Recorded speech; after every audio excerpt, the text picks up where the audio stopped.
மாகாண சபை தேர்தல் மீண்டும் ஒத்திவைப்பு. 13வது திருத்தத்தின் எதிர்காலம் குறித்து தீவிர கேள்விகளை எழுப்பியுள்ளது. சிங்கள ஆட்சியாளர்களின் மாகாண சபைகள் மீதான முட்டுக்கட்டை தொடர அனுமதிக்க முடியாது. கிட்டத்தட்ட 7 ஆண்டுகளாக மாகாண சபை அமைப்பு அரசியல் இடைநிலையிலேயே உள்ளது. மாகாண சபைகள் கலைக்கப்பட்டவாறே உள்ளன. தேர்தல்கள் தொடர்ந்து ஒத்திவைக்கப்படுகின்றன. ஆனால் அதற்கான நிர்வாக இயந்திரம் ஆண்டுதோறும் நூற்றுக்கணக்கான பில்லியன் ரூபாய்களை தொடர்ந்து செலவழித்துக் கொண்டே இருக்கிறது. கடந்த வாரம் யாழ்ப்பாணத்தில் ஜே.வி.பி.யின் பொதுச் செயலாளர் வெளியிட்ட பேரிடர் நிவாரணத்திற்காக நிதி மாற்றப்பட்டதால் இந்த ஆண்டில் மாகாண சபை தேர்தல் நடைபெறாது என்ற கருத்து மாகாண சபை அமைப்பின் எதிர்காலத்தைச் சுற்றியுள்ள குழப்பத்தையும் நிச்சயமற்ற நிலையையும் மீண்டும் வெளிப்படுத்தியது. இந்த அறிக்கையில் கவலைக்கிடமானது தேர்தல் ஒத்திவைப்பு மட்டும் அல்ல, இந்த நாட்டில் தேர்தல்கள் எவ்வளவு சாதாரணமாக பேசப்படுகின்றன என்பதுதான்.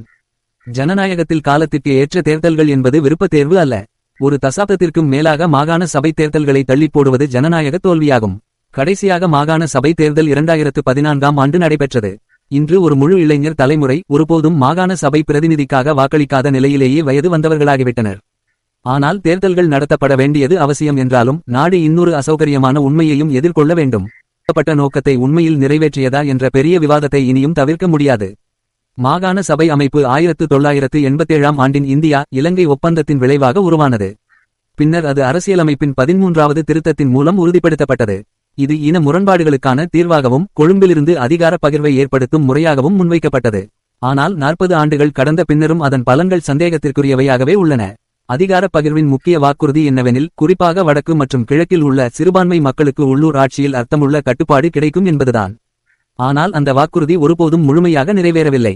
தொடர்ந்து வந்த அரசுகள் நிலம் மற்றும் காவல் அதிகாரங்களை முழுமையாக மாகாணங்களுக்கு வழங்க மறுத்தன. கன்கரண்ட் லிஸ்ட் மத்திய அரசுக்கு தேவையானபோது மாகாண அதிகாரத்தை மீறிச் செல்லும் வசதியான கருவியாக மாறியது. ஒரு காலத்தில் இந்த அமைப்பை பாதுகாத்தவர்கள் கூட மாகாண சபைகள் உண்மையான தன்னாட்சி அமைப்புகளாக வளரவில்லை என்பதை இன்று ஒப்புக்கொள்கிறார்கள். வட மாகாண சபை இந்த தோல்வியின் அடையாளமாகவே மாறியது. 13வது திருத்தம் அறிமுகமான 26 ஆண்டுகளுக்கு பிறகு போர் பிந்தைய சூழலில் வடக்கு தனது முதல் தேர்தலை 2013இல் தான் கண்டது. அந்த சபை ஒரு காலப்பகுதியை முடித்த பின்னர் அரசியல் வெற்றிடத்துக்குள் மறைந்துவிட்டது. நல்லிணக்கம் ஆழமடையவில்லை. சமூகங்களுக்கிடையிலான நம்பிக்கை குறிப்பிடத்தக்க அளவில் மேம்படவில்லை. இன அடிப்படையிலான குறைகள் மறைந்துவிடவும் இல்லை. இந்நிலையில் நாட்டின் பிற பகுதிகளில் மாகாண சபைகள் ஏற்கனவே பெரிதாக வீங்கியிருந்த அரசியல் நிர்வாக அமைப்பின் மீது சேர்க்கப்பட்ட இன்னொரு செலவான அரசியல் அடுக்காகவே பார்க்கப்பட்டன. இந்த அமைப்பு செயலிழக்கும் முன்பு நாடு நூற்றுக்கணக்கான உறுப்பினர்கள், அமைச்சர்கள், அதிகாரப்பூர்வ வாகனங்கள், பணியாளர்கள், அலுவலகங்கள் மற்றும் பல சலுகைகளை பராமரித்து வந்தது. இவற்றில் பல பணிகள் ஏற்கனவே பாராளுமன்ற உறுப்பினர்கள், அமைச்சுகள், நகர சபைகள் மற்றும் பிரதேச சபைகள் மூலம் செய்யப்பட்டவையே. இப்போது தேர்ந்தெடுக்கப்பட்ட அரசியல்வாதிகள் இல்லாதபோதும் மாகாண சபை நிர்வாக அமைப்பு தொடர்ந்து இயங்கிக் கொண்டிருக்கிறது. பள்ளிகள் இன்னும் மாகாண நிர்வாகத்தின் கீழ் செயல்படுகின்றன. மாகாண மருத்துவமனைகளுக்கு இன்னும் நிதி தேவைப்படுகிறது.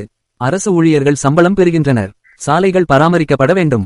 இந்த மாகாண நிர்வாக அமைப்பை பராமரிப்பதற்கான வருடாந்திர செலவு தற்போது 500 பில்லியன் ரூபாயை தாண்டியுள்ளது. இதுவே மக்களின் ஏமாற்றத்தை புரிந்து கொள்ளக்கூடியதாக மாற்றுகிறது. நாடு இன்று மாகாண சபைகள் இல்லாமல் மாகாண சபை அமைப்பிற்கே நிதியளித்து வருகிறது. ஜனாதிபதியால் நியமிக்கப்பட்ட ஆளுநர்கள் தேர்தல் மூலம் தேர்ந்தெடுக்கப்பட்ட பிரதிநிதிகளுக்குரிய அதிகாரங்களை பயன்படுத்துகின்றனர். அதிகார பகிர்வுக்கான ஜனநாயக அமைப்பாக உருவாக்கப்பட்டது மெதுவாக மத்திய கட்டுப்பாட்டில் உள்ள நிர்வாக கருவியாக மாறியுள்ளது. ஆகவே அரசாங்கம் இன்று ஒரு வரலாற்று பொறுப்பை எதிர்கொள்கிறது. பாராளுமன்றத்தில் பெரும்பான்மை ஆதரவை கொண்டிருப்பதால் இலங்கை இந்த அமைப்பை முறையாக மீண்டும் உயிர்ப்பிக்க விரும்புகிறதா அல்லது முற்றிலுமாக மாற்ற விரும்புகிறதா என்பதை தீர்மானிக்க அரசாங்கத்திற்கு அரசியல் இடவசதி உள்ளது. தற்போதைய நிலையை முடிவில்லாமல் தொடர்வது ஜனநாயக ரீதியாகவும் நிதி ரீதியாகவும் நியாயப்படுத்த முடியாதது. தேர்தல்கள் நடத்தப்பட வேண்டுமெனில் அவை விரைவில் நடத்தப்பட வேண்டும். அதற்கான தேர்தல் முறையிலும் தெளிவு இருக்க வேண்டும். எல்லை நிர்ணய பிரச்சினைகள் மற்றும் சட்ட சிக்கல்கள் பற்றிய முடிவில்லா காரணங்கள் மக்கள் பொறுமையை நீண்டகாலமாகவே சோதித்துவிட்டன. அரசியல்வாதிகளுக்கு நடைமுறை பிரச்சினைகளை தீர்க்க விருப்பமில்லாததால் ஜனநாயகம் முடக்கப்பட்ட நிலையில் இருக்க முடியாது. ஆனால் மாகாண சபை அமைப்பு தோல்வியடைந்துவிட்டது என்று அரசாங்கம் உண்மையாக நம்பினால் அதற்கு பதிலான மாற்று பார்வையை நேர்மையாகவும் தைரியமாகவும் முன்வைக்க வேண்டும். அரசியல் பலன்களை பெறுவதற்காக இந்த குழப்பநிலையை தொடர அனுமதிக்க முடியாது. உண்மையான அதிகார பகிர்வு செலவான மாகாண அரசியல் அமைப்புகளின் மூலம் அல்லாமல் அடித்தள மட்டத்தில் நடைபெற வேண்டும் என்ற வாதத்துக்கும் இன்று ஆதரவு அதிகரித்து வருகிறது. நகர சபைகள், மாநகர சபைகள் மற்றும் பிரதேச சபைகளை வலுப்படுத்துவது சாதாரண மக்களுக்கு மேலும் நேரடி மற்றும் நடைமுறை சார்ந்த ஆட்சியை வழங்கக்கூடும். கழிவு அகற்றல், கிராமப்புற சாலைகள், வடிகால், சந்தைகள், பொது சுகாதாரம் மற்றும் சமூக சேவைகள் போன்ற அன்றாட பிரச்சினைகளே மக்களின் வாழ்வை நேரடியாக பாதிக்கின்றன, மாகாண அரசியல் நாடகங்கள் அல்ல. ஆனால் 13வது திருத்தத்தை தாண்டி செல்லும் எந்த முயற்சியும் மிகவும் கவனமாகவும் ஒப்புமதி அடிப்படையிலும் அணுகப்பட வேண்டும். சமத்துவம், பிரதிநிதித்துவம் மற்றும் பிராந்திய ஆட்சி பங்கேற்பு குறித்து நம்பகமான உத்தரவாதங்கள் வழங்கப்படாமல் சிறுபான்மை சமூகங்களிடம் உள்ள அரசியலமைப்பு பாதுகாப்புகளை வெறுமனே கைவிடுமாறு கேட்க முடியாது.